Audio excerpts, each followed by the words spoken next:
لو انتي اولادك بتحيرك في سندوتشات المدرسة ومش عارفة تعملي لهم ايه، وانتي كمان تعبتي من انك تقومي الصبح تفضلي تحضري في فطار وكمان سندوتشات المدرسة، تعالي هقولك على وصفة حلوة جدا جدا. هي الموفل المالح، هعمله معاكم النهاردة بالزيتون وبالجبنة. طعمه حلو جدا، ألذ فطار واجمل عشاء خفيف كمان لو عملتيه. حلو قوي، ولادك هتحبه. بسيط وسهل وكمان مفيد جدا لأولادك لأن هيكون في بيض وحليب. يلا بينا نشوف هنعمل. هستخدم النهاردة حبايتين من البيض ومعايا كمان كوبايتين من الدقيق وباكو من البيكنج باودر، ومعايا ربع كوباية عبارة عن زيت على سمنة. تقدري تستخدمي زيت بس او سمنة بس، طعم السمنة بيفرق فيها بيبقى حلو قوي مع الزيت كمان. ومعايا كوباية من اللبن الحليب، ممكن تستخدميه رايب كمان لو متوفر عندك. هنا الحشوة اللي هستخدمها اي نوع حشوة انت تحبيه متوفر عندك. انا هنا مستخدمة لانشون وطماطم وزيتون وفلفل اخضر وشوية من الجبنة الموتزاريلا وشوية من البقدونس. هبتدي هنا بقى اجهز من غير ما احتاج لا الخلاط ولا كمان مضرب كهربائي. هحط البيض وعليه رشة صغيرة من الملح ورشة فلفل اسمر. الملح ما تكتريش فيه طالما حط زيتون، عشان خاطر يبقى الطعم مظبوط ما يبقاش مالح معاكي. ونزلت كمان بكوباية الحليب مع خليط السمنة والزيت الربع كوباية. هقلبهم كويس جدا، ومعايا كمان الدقيق عليه باكل بيكنج باودر. قلبتهم كويس مع بعض وهبتدي ان انا اخلطهم كويس جدا لغاية لما الدقيق يتقلب معايا كويس جدا. القوام اللي انا هحتاجه مش هيبقى سايل كده، هيبقى تقيل شوية. انا حطيت كده كل الحشوة اللي عندي. قلت الاول اشوفهم لما يبقوا مع بعض هحتاج لهم شوية دقيق تاني، لان نوع الدقيق دوت بيختلف عن كل نوع دقيق. في دقيق بيحتاج سوائل وفي دقيق لا.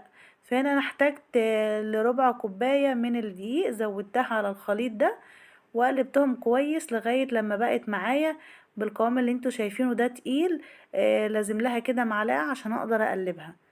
هي ممكن تبقى قابلة معاكي لزيادة شوية من الحليب او شوية من الدقيق على حسب النوع اللي هتستخدميه. بعد ما وصلت للقوام اللي انتوا شايفينه ده، جبت هنا صينية الكب كيك، دهنتها بالزيت وبطنتها بالدقيق. وهبتدي ان انا احط فيها كده كل كب هحط فيه معلقتين. الخليط ده يعمل لي حوالي 15 او 16 كب. كمية حلوة جدا وكبيرة برضو مش صغيرة. هبتدي كده اكملهم كلهم. انا مليتها عشان تعمل معايا القبة العالية دي شوية فيبقى شكلها حلو تعلى معايا. هديها هنا كمان شوية من الزيتون عشان تاخد وش البيتزا. تقدري تحطي اي حاجة على الوش، تقدري تشيلي اي حاجة من اللي انا حطيتها او تزودي اي بواقي عندك في التلاجة. لو ولادك مش بتاكل كوسة او اي حاجة تقدري ان انتي تحطها لهم، هتبقى حلوة قوي. هدخلها على فرن سخن درجة حرارة 180. هتقعد معايا حوالي تلت ساعة.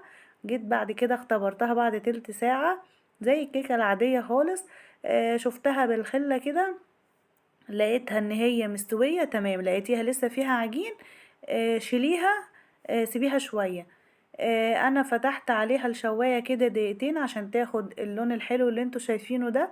طرية جدا جدا وهشة وحلوة قوي ومن جوه مستوية. جميلة جميلة تحفة بجد حلوة. لو جربتوها لولادكو هتعجبهم جدا. بجد خطيرة حلوة قوي. بصوا خفيفة كده من جوه وهشة وحلوة قوي.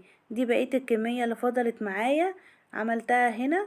الكمية دي بتديكي عدد حلو، يعني حوالي 15 او 16 واحدة كده. تقدري تعمليها زي ما قلنا للولاد وهم رايحين المدرسة، او حتى تستخدميها في فطار الصبح او في عشاء خفيف كده بالليل. حلوة قوي ولونها جميل من كل حتة وطرية. واجمل حاجة فيها كمان ان هي مش بتلزمك بحشوة معينة، بل بالعكس اي بواقي عندك في التلاجة تقدري تستعمليها. جربوها وقولولي ايه رأيكم. اشوفكم بخير.